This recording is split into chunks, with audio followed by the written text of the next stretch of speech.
আচ্ছা, রোহিত শর্মা রিটায়ারমেন্টটা কি এখন মানে তার ইচ্ছার চেয়েও জরুরি হয়ে গেছে নেওয়া? কী কারণে রোহিত শর্মা এখন নিজে না চেয়েও কিন্তু তাকে রিটায়ারমেন্ট নিতে হবে? তার কারণটা কী? কারণ হচ্ছে রোহিত শর্মার পুয়ার পারফরম্যান্স। রোহিত শর্মার পারফরম্যান্স এতটাই খারাপ, তো এখন তাকে বাধ্য হয়ে রিটায়ারমেন্ট নিতে হবে। হয়তো এই 5th টেস্টের পরেই রোহিত শর্মার রিটায়ারমেন্ট হয়ে যাবে। তার কারণ হচ্ছে বিশেষ করে তার ফর্ম আর তার এজ, তার ক্যাপ্টেন্সি। এখন প্রত্যেকটা জিনিস কিন্তু চর্চায় আসছে। কারণ রোহিত শর্মার বয়সও প্রায় 38, 37 বছর 245 দিন মানে 38 বছর। তো তার চেয়েও কিন্তু কম বয়সী চেতেশ্বর পূজারা, যে কিন্তু টেস্ট ক্রিকেটে ভালো আমরা সবাই জানি, সেও কিন্তু বেঞ্চে বসে আছে, চান্স পাচ্ছে না, দলে চান্স হচ্ছে না। তো সেখানে খেলছে কিন্তু রোহিত শর্মা, তাও আবার কিসের ভিত্তিতে? ক্যাপ্টেন থাকা অবস্থায়। তার এত খারাপ পারফরমেন্স, যেখানে তার এই টেস্ট সিরিজে অ্যাভারেজ হচ্ছে 6-এর নিচে। তো যেখানে কিন্তু তার ক্যাপ্টেন্সিও কিন্তু আলোচনায় আসছে, কিন্তু সে যেভাবে ওয়াশিংটন সুন্দরকে টিমে নিয়ে বল করাচ্ছে না, জাসপ্রীত বুমরাকে যখন তখন বল করাচ্ছে, নিজে ওপেনিং করছে, কখন নিজে ওপেনিং করছে না, প্রত্যেকটা কিন্তু চর্চায় আসছে।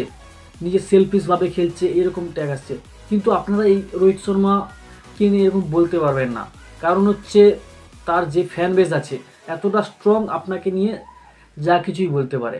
কারণ জানে রোহিত শর্মা বলবে তখন, আর রোহিত শর্মা এই সালে এত করেছে, এই সালে এত করেছে, যখন রোহিত শর্মা কম বয়সে ছিল তখন এত ভালোভাবে খেলতো। তো কিন্তু টেস্ট ক্রিকেটে রোহিত শর্মাকে আমরা সেভাবে দেখতে পাইনি, যেটা ওয়ানডে ক্রিকেটে দেখেছি, টি20 ক্রিকেট দেখেছি, টেস্ট ক্রিকেটে সেভাবে দেখতে পাইনি। সেম কথাটা কিন্তু বিরাট কোহলির জন্যও প্রযোজ্য। কারণ বিরাট কোহলিও কিন্তু একই অবস্থায় দাঁড়িয়ে আছে।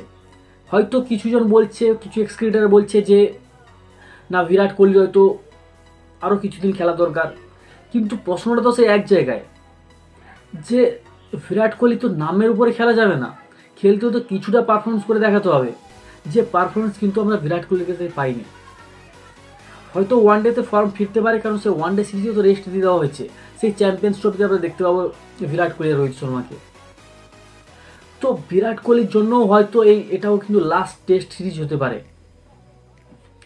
কারণ এই পারফরমেন্স নিয়ে তো টিমে থাকা উচিত নয়, যেখানে নতুন প্লেয়াররা আসতে পারে। নতুন প্লেয়ারদের জায়গা কখনো আটকে রাখা উচিত নয়।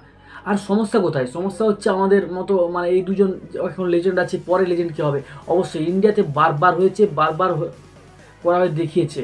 কারণ ভাবছিলাম যখন কপিল দেব ছিল, তারপরে কপিল দেব চলে গেলে কে আসবে? এসছে সচিন তেন্ডুলকার এসছে। কিন্তু এই বিরাট কোহলি চলে গেলেও আবার তো আসে না। জয়সওয়াল আছে, শুভমন গিল আছে, তো তারা আবার নতুন হিরো তৈরি হবে। কিন্তু সমস্যা হচ্ছে এদেরকে নিয়ে তো আপনারা খারাপ কথা বলতে পারবেন না, কারণ এই দুজনের ফ্যান বেসটা খুবই স্ট্রং।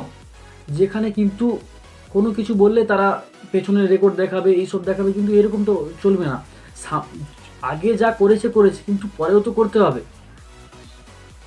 কিন্তু এটাও ভাবে যে তাদের জন্য এত টিআরপি সব কিছু ভাবে, সব কিছুই ঠিক আছে, কোনো অস্বীকার করছি না, কিন্তু কিছুটা নিজেদের চিন্তা ভাবনা করেও খেলতে হবে। যেখানে পারফরমেন্স প্রয়োজন, পারফরমেন্স দিতেই হবে। শুধু ক্যাপ্টেন্সি নামে খেলা যাবে না, আর নামের উপরে ভিত্তি করে টিমে টিকে থাকা যাবে না। কারণ অনেক ট্যালেন্টেড ছেলেরা আছে যারা এখন চান্স পাচ্ছে না।